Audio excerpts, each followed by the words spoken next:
Question है air bubble in a glass slab and wave from one side appear eight 5 centimetre. एक glass slab है, इसमें क्या है, एक एयर बबल है यहाँ पे। तो एक साइड से अगर देख रहे हैं तो इसकी अपरेंट डेप्थ है 5 सेंटीमीटर, ये अपरेंट डेप्थ है, क्या ये अपरेंट डेप्थ। दूसरी साइड से देख रहे हैं तो कितनी है 2 सेंटीमीटर।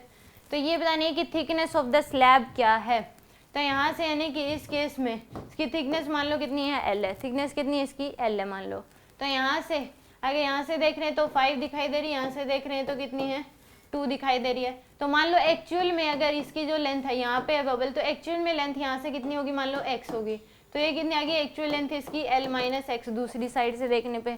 तो यहाँ पे अपरेंट डेप्थ का फॉर्मूला जो होता है, अपरेंट डेप्थ ये होता है n ऑब्जर्वर बाय में n ऑब्जेक्ट इनटू में रियल डेप्थ,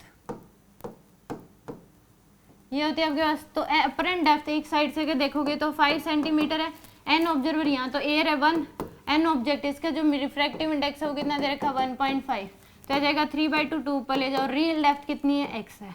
तो यहाँ से x की जो वैल्यू है वो कितनी आ जाएगी आपके पास 15/2 यानी कि 7.5।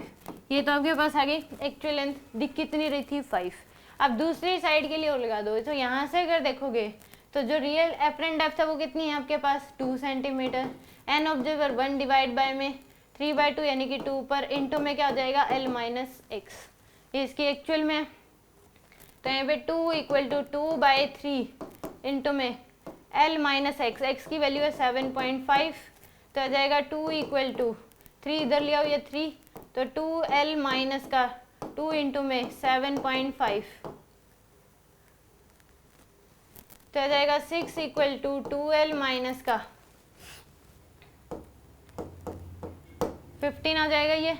तो यहाँ से आपके पास 2l इक्वल टू आएगा 6 प्लस 15, तो यहाँ से 2l इक्वल टू क्या आ जाएगा आपके पास 15 प्लस 6 21, तो l की वैल्यू आ जाएगी 21/2, कितनी आ जाएगी 21/2 यानी कि 10.5 सेंटीमीटर। एक्चुअल में जो इसकी लेंथ है वो 10.5 है और दिख कितनी थी इसकी अपरेंट डेप्थ जो है वो कितनी है 7 है। तो आंसर कितना आएगा इसका 10.5 सेंटीमीटर।